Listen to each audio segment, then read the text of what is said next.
Boa tarde.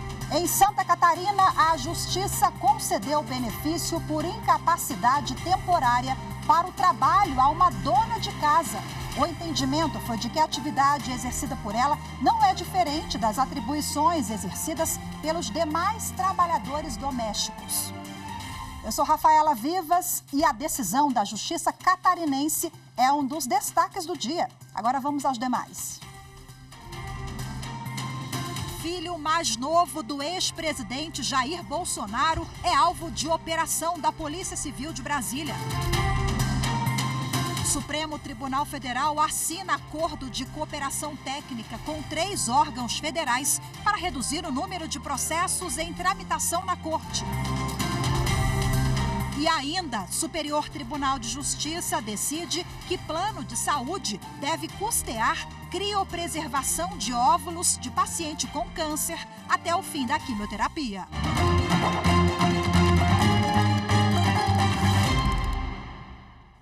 Com autorização da Justiça, as polícias civis do Distrito Federal e de Santa Catarina realizaram hoje uma operação para combater crimes de estelionato e lavagem de dinheiro.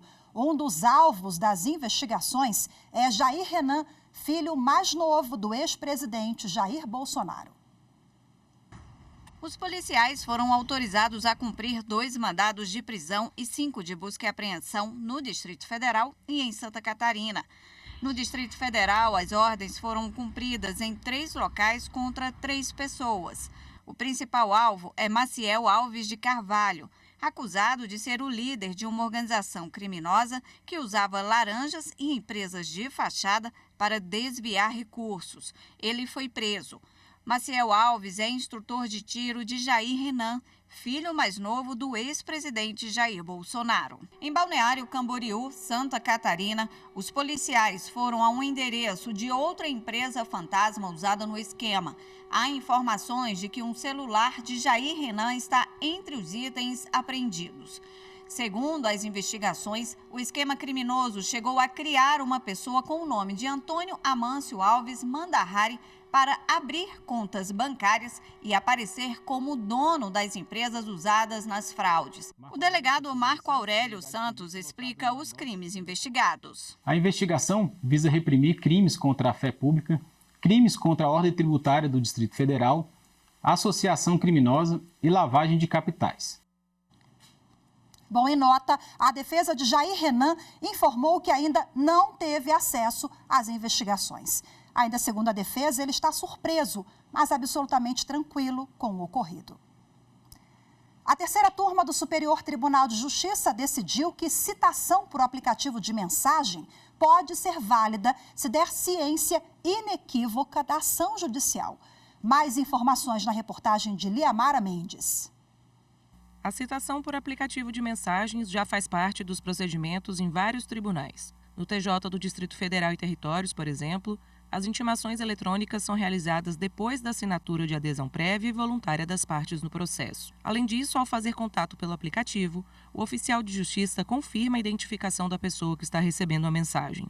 O advogado Pedro Teles explica que, apesar de não existir uma lei específica que regulamente o uso do aplicativo, uma resolução do Conselho Nacional de Justiça de 2017 uniformizou o uso de ferramentas tecnológicas para a comunicação de atos processuais. Mas ainda é necessária a edição de uma lei federal sobre o assunto. De fato, é uma ferramenta que facilita muito para a própria máquina judiciária, para os próprios tribunais, essa citação. Poupa muito tempo de escrevência de oficiais de justiça, então essa é uma realidade que existe. A jurisprudência já vem há algum tempo aceitando esse tipo de comunicação processual, mas com algumas restrições e alguns problemas advindos dessa falta de regulamentação federal legislativa. No STJ, os ministros da 3ª turma concluíram que a comunicação por aplicativo de mensagem poderá ser válida se cumprir a finalidade de dar ao destinatário a ciência inequívoca sobre a ação judicial proposta contra ele. O entendimento foi considerado pelo colegiado ao anular uma citação realizada por meio do WhatsApp. Para os ministros, houve prejuízo para a ré, uma mãe que não apresentou a defesa em ação de destituição do poder familiar, na qual o pedido do Ministério Público do Rio de Janeiro foi julgado procedente. O contato do oficial de justiça e a mensagem com o mandado de citação e a contrafé foram enviados pelo aplicativo à filha da ré, mas não houve certificação sobre a identidade do destinatário. A ministra Nancy Andrighi, relatora do processo, ressaltou que, nesse caso, a pessoa a ser citada não sabia ler nem escrever e, diante da impossibilidade de compreensão do teor do mandado e da contrafé, o citando analfabeto se equipara ao citando incapaz, aplicando-se assim a regra do Código de Processo Civil, que veda a citação por meio eletrônico ou por correio nessa hipótese. A ministra disse ainda que existem normas em comarcas e tribunais brasileiros com diferentes procedimentos para a comunicação eletrônica, o que revela que a legislação atual não disciplina e evidencia a necessidade de edição de normas federais que regulamentem essa questão, com regras isonômicas e seguras para todos. O Superior Tribunal de Justiça decidiu que plano de saúde deve custear criopreservação de óvulos de paciente com câncer até o fim da quimioterapia. A reportagem é de Marina Campos. Dentro desta incubadora está preservado o sonho de mulheres que têm o desejo de ter um bebê.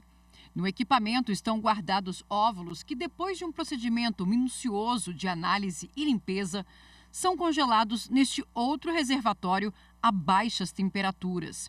A embriologista Danúbia Teles explica como é feito o procedimento para conservar o material. Tanto os óvulos, os gametas, óvulos e espermatozoides, quanto os embriões, eles podem ser mantidos em nitrogênio líquido, que nada mais é um gás que, sob alta pressão, em temperaturas baixíssimas, ele fica no estado líquido, Então, a menos 196 graus, acontece um processo que a gente chama de vitrificação.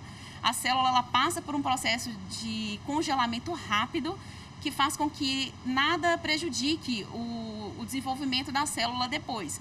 Então, a célula pode ficar congelada por tempo indeterminado. Quando a paciente quiser fazer uma fertilização in vitro, essa célula vai ser aquecida, descongelada, para que esse processo aconteça. A médica ginecologista Tatiana Ribeiro explica que a fertilidade da mulher está associada à quantidade de óvulos que ela tem. E esse estoque zera normalmente durante a menopausa ou em caso de tratamentos de quimioterapia. Nessa situação, a indicação é que seja feita a criopreservação dos óvulos. Dependendo do câncer que ela tem, da doença base que ela está apresentando e do tratamento a qual vai ser submetida, é sim indicado, pelo menos, oferecer a opção dela fazer o congelamento de óvulos, a criopreservação de óvulos. Porque o tratamento a qual ela vai ser submetida pode sim deixar como uma sequela, como efeito colateral, a infertilidade. E a gente tem que partir da premissa que é cuidar sem causar danos, Então, se a gente está causando um possível dano que pode ser evitado, como a infertilidade, a gente tem que oferecer isso para a paciente.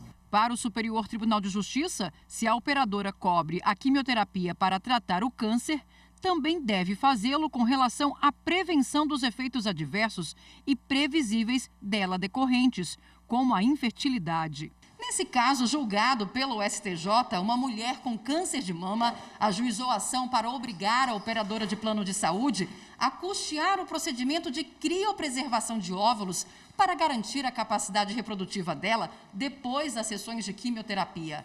As instâncias ordinárias concordaram com o pedido e condenaram a operadora a reembolsar a autora em cerca de R$18 mil. No recurso ao STJ, a operadora alegou que o contrato exclui expressamente métodos de reprodução assistida. A relatora do recurso, ministra Nancy Andrighi, ressaltou que a Lei 9.656 de 98 impõe às operadoras de planos de saúde a obrigação de prevenir doenças, como no caso dos autos, a infertilidade. Para a ministra, se a obrigação de prestação de assistência médica assumida pela operadora de plano de saúde impõe a cobertura do tratamento prescrito para o câncer de mama, a ele se vincula a obrigação de custear a criopreservação dos óvulos, de modo a possibilitar a plena reabilitação da beneficiária ao final do tratamento, quando então se considerará que o serviço foi devidamente prestado. A ministra considerou ainda que a obrigação de custear a criopreservação dos óvulos para a operadora deve ser limitada à data da alta do tratamento de quimioterapia, cabendo à beneficiária, a partir daí, arcar com os custos do serviço. Em julgamento no plenário virtual, a maioria dos ministros do Supremo Tribunal Federal seguiu o voto do relator, ministro Gilmar Mendes, que autorizou a prorrogação antecipada de contratos de concessão de transporte público em São Paulo. A Amanda Mustafa tem os detalhes. A ação foi apresentada pelo Partido Solidariedade, que questionava 2 decretos estaduais autorizando a prorrogação antecipada da concessão de uma empresa que faz o serviço de transporte intermunicipal de ônibus e veículo elétrico no corredor metropolitano São Mateus-Jabaquara. A linha liga a capital à região do ABC Paulista.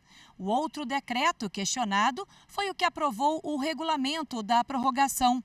O partido alegou que as normas beneficiaram apenas uma empresa sem licitação, com contratos de concessão por 25 anos e com custo de quase 23 bilhões de reais. Ao analisar o pedido, o ministro Gilmar Mendes entendeu que os decretos são válidos porque a prorrogação antecipada é constitucional, desde que respeitados os requisitos determinados pelo STF em decisões anteriores. Além disso, a Corte já validou a lei de relicitação, que estabelece regras de prorrogação de contratos. Segundo o ministro, nesse caso, a prorrogação foi embasada em estudos técnicos e financeiros, permitindo vantagem para a administração pública ao possibilitar mais economia e melhora na qualidade do serviço público. O voto foi seguido pela maioria. A seguir, em Santa Catarina, a Justiça concede a uma dona de casa o direito de receber do INSS o benefício por incapacidade temporária para o trabalho. As informações em instantes, voltamos já.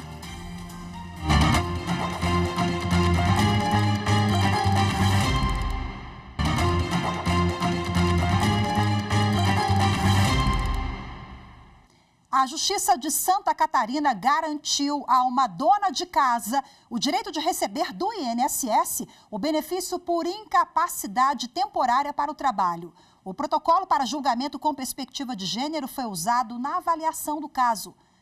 O documento criado pelo CNJ obriga que os tribunais brasileiros considerem as especificidades das pessoas envolvidas para evitar preconceitos e discriminação. A reportagem é de Amanda Mustafa. A Justiça de Santa Catarina decidiu que a atividade de cuidar da própria casa não é diferente das atribuições exercidas pelos demais trabalhadores domésticos protegidos pela Previdência Social. Com isso, a autora da ação, uma dona de casa, vai ter o direito a receber o benefício por incapacidade temporária desde agosto de 2021.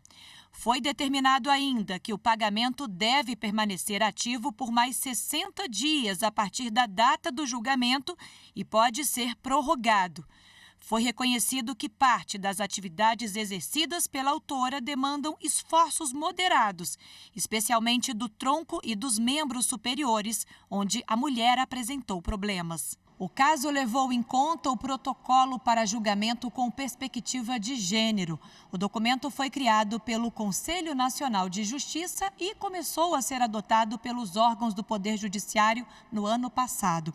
Em março deste ano, o CNJ aprovou uma resolução que torna as diretrizes do protocolo obrigatórias. Dessa forma, os tribunais brasileiros devem considerar nos julgamentos as especificidades das pessoas envolvidas para evitar preconceitos e discriminação. As relações de trabalho, elas são regulamentadas por normas elaboradas a partir do modelo masculino. Então, quando uma mulher, nessa relação de trabalho e de trabalho doméstico, ela não tem acesso a benefícios, tal como é conferido a participação masculina, ela terá, então, com a utilização do protocolo, o estabelecimento de mecanismos de igualdade. Igualdade naquela que é a resposta que a justiça vai dar. E agora, para repercutir o assunto, eu recebo aqui no estúdio da TV Justiça a advogada trabalhista Noeli Andrade Moreira. Seja muito bem-vinda. Boa tarde para a senhora. Boa tarde, obrigada. É sempre um prazer estar aqui com vocês. Vamos repercutir um assunto muito importante na data de hoje. Vamos lá, olha, pegando o gancho aqui do finalzinho da reportagem, né? A gente explicou que foi sob essa ótica da perspectiva de gênero e foi fundamental, porque nós tivemos, gente, nesse caso concreto, um entendimento diferente lá na perícia judicial. Explica para a gente que entendimento foi esse. Nós tivemos uma perícia médica, é um caso de uma dona de casa, como apareceu na reportagem, e na perícia médica foi constatado, num primeiro momento, a incapacidade temporária, e depois com um quesito complementar que trazia exatamente essa questão da peculiaridade do trabalho da dona de casa, perguntando se, como não havia controle de horário, nem produtividade, ela não poderia, contando com auxílio de familiares, exercer as atividades. E aí a resposta na perícia foi que sim, que nesse contexto poderia ela continuar exercendo as atividades e não haveria incapacidade.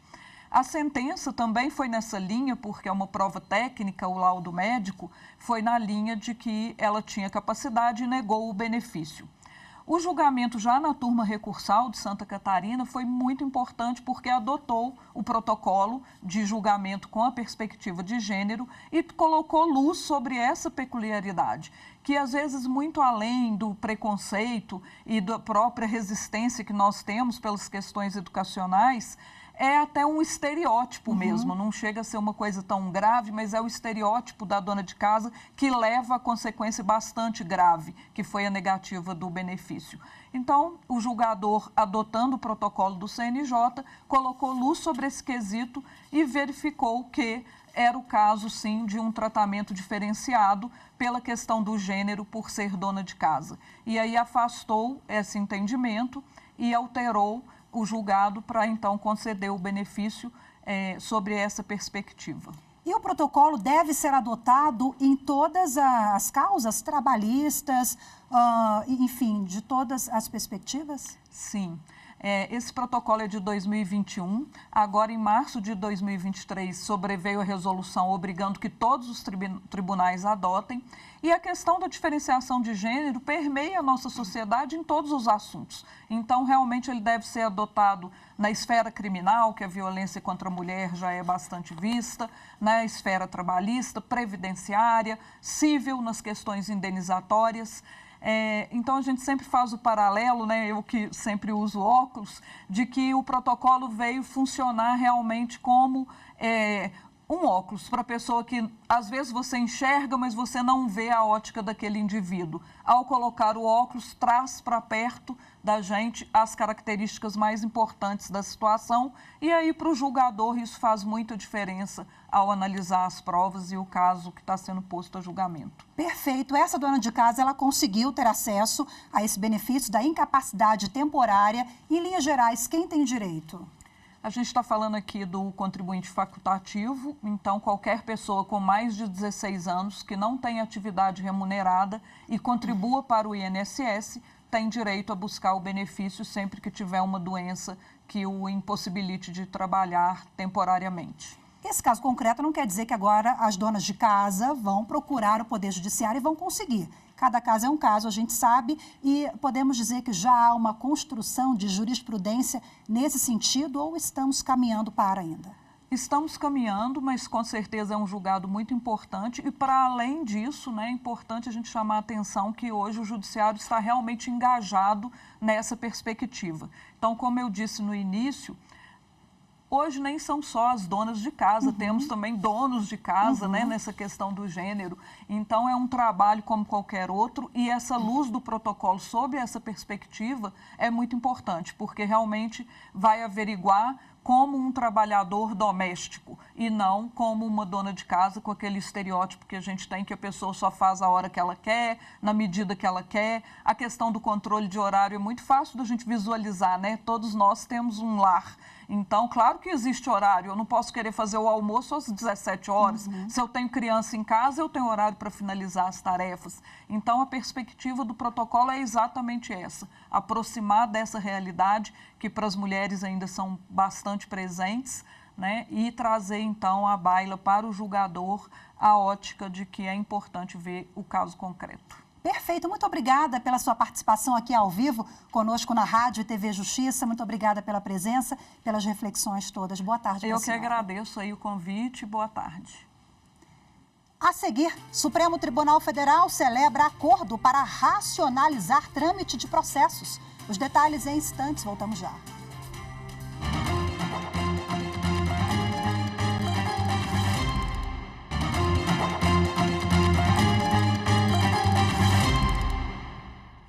O Supremo Tribunal Federal assinou um acordo de cooperação técnica com 3 órgãos federais para reduzir o número de processos em tramitação na Corte.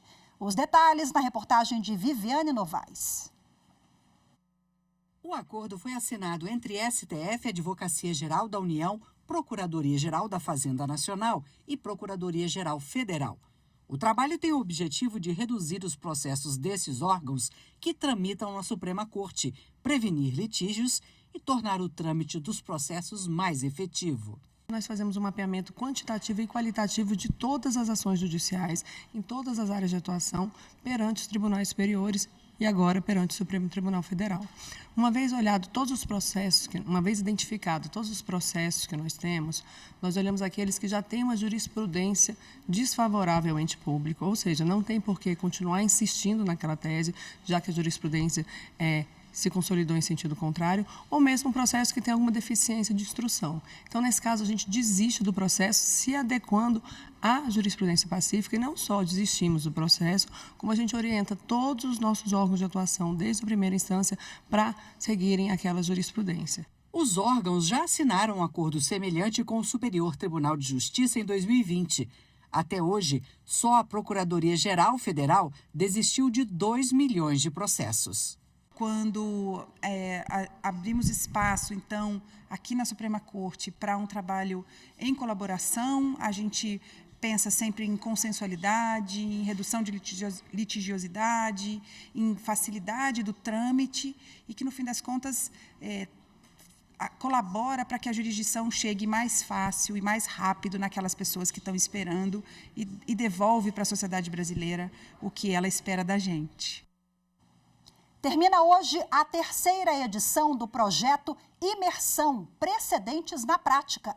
O encontro promovido pelo Supremo Tribunal Federal, em parceria com o Superior Tribunal de Justiça, reúne representantes de vários tribunais do país para troca de experiências sobre o sistema usado para simplificar e agilizar julgamentos. A reportagem é de Carolina Chaves. São 23 pessoas que vieram dos tribunais dos estados de Alagoas, São Paulo, Mato Grosso do Sul e Goiás. Além do Tribunal Regional Federal da 4ª Região, Regional do Trabalho da 7ª Região e Tribunal Superior do Trabalho. O objetivo é promover o compartilhamento de experiências e projetos, incentivar a colaboração entre os tribunais e desenvolver soluções que favoreçam o sistema de precedentes qualificados. Precedentes qualificados são entendimentos consagrados sobre uma tese jurídica no tribunal. Esse precedente qualificado é importante porque otimiza o andamento processual até a decisão, porque aplica o entendimento já consolidado nos processos semelhantes que estão pendentes e até em ações futuras. A gente consegue imprimir maior eficiência, além de trazer segurança jurídica, porque casos idênticos vão ter a mesma solução. Então, isso é muito importante, porque concretiza o princípio da isonomia. Na manhã desta quarta-feira, eles conheceram como o sistema de precedentes qualificados é aplicado no Supremo Tribunal Federal para otimizar a atividade jurisdicional na Corte, como explica Aline Dourado, da Secretaria de Gestão de Precedentes Qualificados do STF. Conheceram toda a estrutura da Secretaria de Gestão de Precedentes, além de conseguirem visualizar os meios de integração para o envio e reenvio de processos eletronicamente. Aqui, os visitantes também falaram sobre a automação dos precedentes no respectivo tribunal e qual o impacto desse instrumento a partir de entendimento já firmado pelo STF e pelo STJ. O juiz auxiliar da vice-presidência do TST, César Prist, explica que a experiência do Supremo tem contribuído para atender de forma mais rápida e eficiente as demandas da Justiça Trabalhista. Grandes inovações, grandes entendimentos firmados em matéria trabalhista estão hoje sendo feitos pelo Supremo Tribunal Federal. E para nós, enquanto Tribunal Superior do Trabalho, também é importante verificar como o Supremo está fazendo esse tratamento e aprender também com a experiência do Supremo no gerenciamento dessas questões repetitivas. A presidente do Supremo Tribunal Federal, ministra Rosa Weber, lamentou o falecimento do ex-senador, ex-ministro e ex-governador do Rio de Janeiro, Francisco Dornelles. Em nota, ela afirmou que o país perde um homem com espírito republicano e que estimulou o diálogo e o consenso em todos os cargos públicos pelos quais passou. O ministro Dias Toffoli também falou sobre Dornelles. Disse que o Brasil perdeu um dos seus melhores homens públicos. Já o decano do Supremo, ministro Gilmar Mendes, pelas redes sociais, afirmou que Dornelles exerceu com brilho e altivez de um grande homem de Estado todas as funções que ocupou. O programa de enfrentamento à desinformação do TSE, Tribunal Superior Eleitoral, venceu o 3º Prêmio CAMP de Contribuição para a Democracia, considerada a premiação mais importante do marketing político brasileiro. A premiação reconhece projetos, pessoas e instituições que atuam na defesa dos valores democráticos. A coordenadora de gestão de eleições do Tribunal Regional Eleitoral de São Paulo, Luna Chino, representou o TSE na cerimônia que ocorreu na capital paulista. A votação para a escolha dos vencedores foi feita por uma comissão definida pelo CAMP. O programa de enfrentamento à desinformação do Tribunal Superior Eleitoral conta atualmente com mais de 150 parceiros que trabalham juntos no combate às fake news contra a Justiça Eleitoral. O Jornal da Justiça, primeira edição de hoje, fica por aqui. Muito obrigada pela sua companhia, uma ótima tarde e até amanhã.